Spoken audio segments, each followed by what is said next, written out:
The words we use shape our reality. Today we'll look at how changing the way that we talk about our mental well-being can actually have an effect on the brain and change the way that we think, feel, and behave. I'm Dr. Nishi Bhopal. I'm a physician specializing in integrative psychiatry and sleep medicine. If you say things like, my anxiety was really bad, or my insomnia kept me up all night, or my depression made me really tired, I want you to stop and think about how you're using those words, my anxiety, my depression, or my insomnia, whatever it might be. When we use that phrase, my anxiety, it creates an association and an identification with that state of being and ourselves. It's almost like it becomes an innate, unchangeable part of ourselves. I'm 100% guilty of doing this myself. For me, one of the most terrifying things is to get up on a stage and speak in front of people, or get on a video and put that out there and speak in front of people. I've lived with this experience that my public speaking anxiety has plagued me most of my life. One day a mentor asked me, where did that public speaking anxiety come from? And that question really struck a chord with me because I'd never really thought of that before. I always thought that this was just something that I had and something that was a part of me. And thinking about that question allowed me to look at this with fresh eyes. I started to realize that thoughts like, my public speaking anxiety is really bad, so I can't do that presentation, that talk, that YouTube video, started to create an identification with that state of being and even a sense of helplessness. I started to wonder, what if my public speaking anxiety wasn't actually mine? What if it was an experience that I could work with and even change?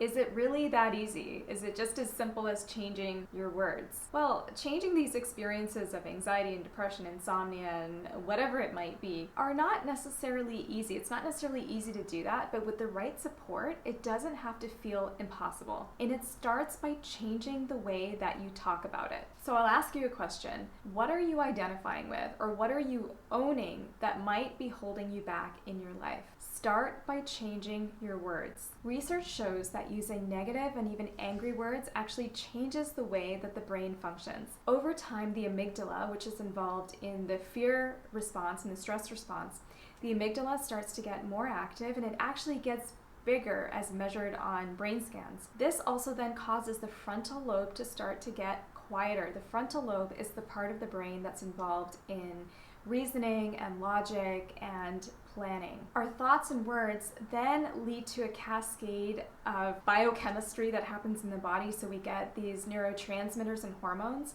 then released into the bloodstream, and that has a physiological effect on the way that the body functions. So you can imagine that if we're using negative language, if we're owning and identifying with anxiety and with depression and with insomnia and with public speaking anxiety, it creates changes that are measurable in the brain, and that stress response can actually create a feedback loop where whatever the issue is actually gets worse over time. It's like we're positively reinforcing that loop with negative words and negative thoughts. Simple changes in the words we use have lasting effects on happiness and satisfaction and well-being and decision-making. So if you're tired of feeling stressed out and overwhelmed and anxious, or feeling like you're being held back by those experiences, start by changing the words that you use and the way that you talk about those experiences. So for the next 30 days, I'll give you a challenge. Try this. Stop saying my anxiety, my depression, my insomnia, my whatever the negative experience is, or the thing that's holding you back, that limiting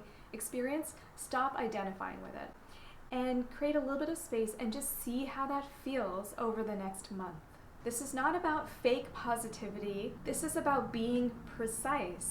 So for example, instead of saying something like, my anxiety was through the roof, you could be more precise and use language like, I felt nervous during that experience, and afterwards I felt more calm and clear-headed. So you can see how we're talking about the same experience, but in the second example, we're being a lot more precise. And can you get a sense of how that can actually make you feel about the situation and about yourself? Changing the way that we habitually talk about things and the way that we talk about ourselves can be quite challenging, but this is a great challenge. It's going to help you be more mindful of the words that you choose. Being more mindful is going to create new pathways, new grooves in the brain, so we can get out of those old thought cycles that might not be serving us anymore. If you need to use a tool, you could use a vocabulary list, like a feelings vocabulary list, to help you be more precise. You could even consider doing some journaling or just jotting down some notes with words that you notice come up for you a lot or phrases that you tend to use a lot. You can jot these down, and this will just help you kind of examine how you're talking about things and see where you might want to make some changes. During this time of uncertainty, it's even more imperative that we feel more rational, more calm, that we're making better decisions, that we feel more in control and more in tune with ourselves. And it starts by the way that we talk about ourselves and our experiences. I hope you found this video helpful. If you're interested in getting more tips and tricks and insights, you can sign up for my weekly newsletter. The newsletter is available in the YouTube video description. The link is there and is also available on my website at intrabalance.com, intrabalance.com.